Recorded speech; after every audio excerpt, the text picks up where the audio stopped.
ओम श्री गणेशाय नमः। वंशी विभूषितकरानवनीरदाभात् पीताम्बरादरुणबिम्बफलाधरोष्ठात् पूर्णेन्दुसुन्दरमुखादरविन्दनेत्रात् कृष्णात् परं किमपि तत्त्वमहं न जाने। कृष्णात् परं किमपि तत्त्वमहं न जाने। मैं वेंकटेश शर्मा, सहायक प्राध्यापक, गुरुकुल संस्कृत महाविद्यालय बैरगनिया सीतामढ़ी, आज की ऑनलाइन कक्षा में उपशास्त्री प्रथम खंड के विद्यार्थियों का हार्दिक स्वागत करता हूं।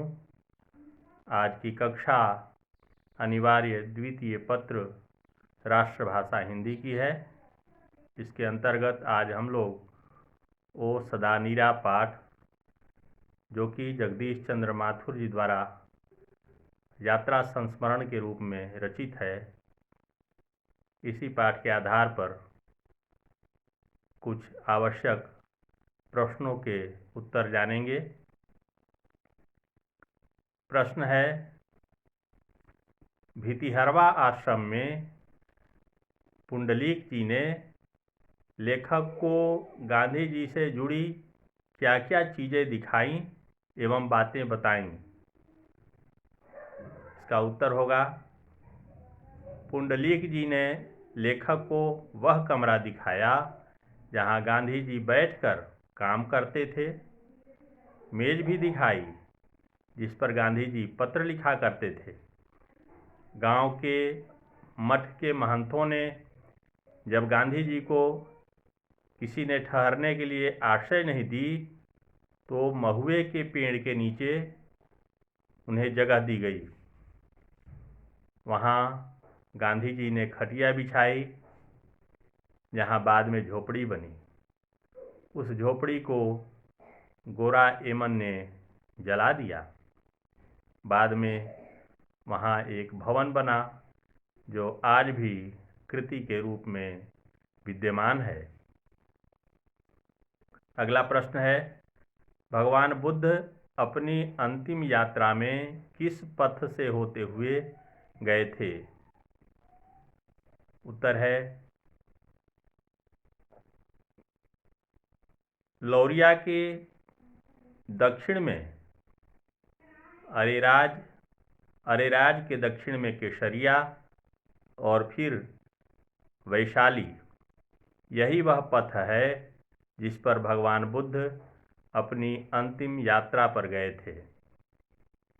अगला सवाल है, वैशाली में अंतिम दर्शन के लिए क्या किया? उत्तर है, बुद्ध की प्रिय नगरी गणतंत्री लिच्छवियों की राजधानी वैशाली में अंतिम दर्शन के लिए भगवान ने अपने समस्त शरीर को गजराज की तरह घुमाते हुए कहा, आनंद, तथागत का यह अंतिम दर्शन है। अगला प्रश्न है, तथागत ने अपना भिक्षा पात्र किसे दिया? उत्तर है, अंतिम दर्शन के समय सारे लिच्छवी रास्ता रोककर खड़े हो गए। बीच में नदी आ गई। तथागत ने उन्हें अपना भिक्षा पात्र दे दिया। आगे सवाल है, वैशाली में अम्बपाली ने भगवान बुद्ध को अपनी कौन सी वस्तु समर्पित की? उत्तर होगा, इसी वैशाली में आम्रपाली ने तथागत को अपना आम्र यानी सुप्रसिद्ध मनोहर आम का बागीचा समर्पित किया था।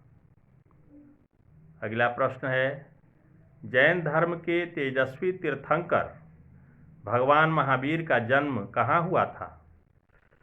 उत्तर है, वैशाली में ही तेजस्वी तीर्थंकर भगवान महावीर का जन्म हुआ था। आगे सवाल है, भैंसालोटन की महत्ता क्या है? उत्तर होगा, पौराणिक कथाओं के अनुसार भैंसालोटन से ही गज और ग्राह की लड़ाई शुरू होकर 173 मील दूर पटना के सामने सोनपुर के निकट गंडक गंगा के संगम पर हरिहर क्षेत्र मिलेगा, जहां गज ग्राह का युद्ध समाप्त हुआ तथा गज का संकट दूर हुआ। अगला प्रश्न है, भैंसालोटन में भारतीय इंजीनियर क्या कर रहे हैं? उत्तर है, लेखक के अनुसार भैंसालोटन में इंजीनियर जंगल के बीच इस नवीन जीवन केंद्र का निर्माण कर रहे प्राणवान विद्युत तुल्य शिराओं का जाल बिछा रहे हैं। नहरों का जाल यहीं से अन्य क्षेत्रों में फैला रहे हैं। लेखक इन इंजीनियर रूपी विश्वकर्माओं को, मजदूर रूपी विधाता को प्रणाम करता है। अगला प्रश्न है, चंपारण क्षेत्र में बाढ़ की प्रचंडता के क्या कारण हैं? उत्तर है, चंपारण क्षेत्र में बाढ़ की विभीषिका से एक विशाल क्षेत्र प्रभावित है।